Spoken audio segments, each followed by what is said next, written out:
আসসালামু আলাইকুম।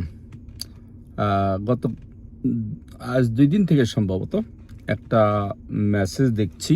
সেটা হলো যে ওই যে রেজওয়ানা নামের একজন উপদেষ্টা ছিলেন না? তিনি নাকি বলেছেন, অবশ্য তার মুখ থেকে শোনা, সুতরাং তিনি নাকি না, তিনি বলেছেন যে আমি জানি না কাকে জামাত শব্দটা শুনি নাই।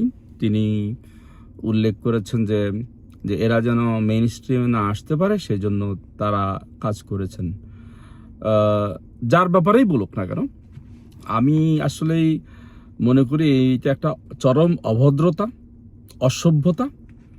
এই মহিলার যদি সামান্যতম ব্যক্তিত্ববোধ থাকে, সম্মান থাকে, তাহলে এমন অসভ্য কথা বলতে পারে না। কেন? ৩টা কারণে। প্রথম কথা হলো, এ ধরনের কাজ যদি তারা করে থাকেন, ইনক্লুডিং সকল যারাই করেছেন, যারা স্বীকার করেন, এটা আমি মনে করি এটা একটা অপরাধ হতে পারে, আইনের দৃষ্টিতে অপরাধ হতে পারে এবং অন্যায়। এবং এটা আবার বলে বেড়ানো, এটাও আরেক ধরনের অন্যায়। কারণ তারা তাদের কি কি কাজ করেছেন, কি কি অপকর্ম করেছেন, এটা বেরোবে। কিন্তু এটা সকল সরল স্বীকারোক্তি তাদের এই অপকর্মের। সুতরাং এই দৃষ্টিতে তার যদি সামান্যতম ব্যক্তিত্ব থাকতো, সম্মান থাকতো, তাহলে সে এটা বলতে পারতো না। আর ২ নম্বর কথা হলো যে এটা এক ধরনের কি বলে কাপুরুষতা, যা আমি বা যেটাকে কামহিলাত্ব বলা যেতে পারে।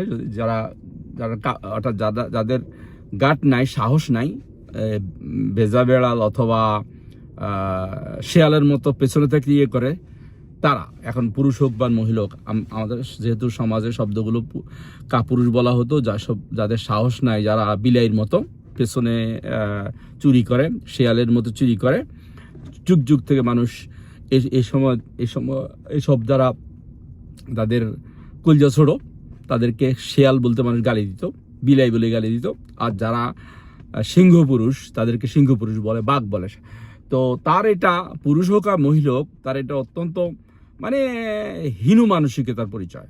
কারণ তার যদি সাহস থাকতো, তারা যদি এটা কি করেছেন, তারা যে সময় তারা ক্ষমতা ছিল সে সময় বলতেন। বাপের বেটা হলে, বাপের মেয়ে হলে সে সময় বলতেন, তখন মানুষ দেখতো বা এটার উত্তর দেওয়া যেত। কিন্তু এখন ক্ষমতা থেকে সরার পরে এই কথা বলছেন। এবং আমি বলে দিচ্ছি, আমার মনে হচ্ছে যে তার রাজনৈতিক খায়াস আছে এবং বিএনপির কাছ থেকে কিছু সহযোগিতা নেওয়ার জন্যই, অথবা কোনো বিপদ থেকে মুক্ত হওয়ার জন্যই এই কথা বলেছে। সুতরাং এটা যে কত ন্যাস্টি কাজ, এই মহিলা সত্যি প্রথমে যেহেতু শুধু সুন্দর বাংলা বলেন, এই জন্য আবার প্রথম একটু ভালো লেগেছিল, কিন্তু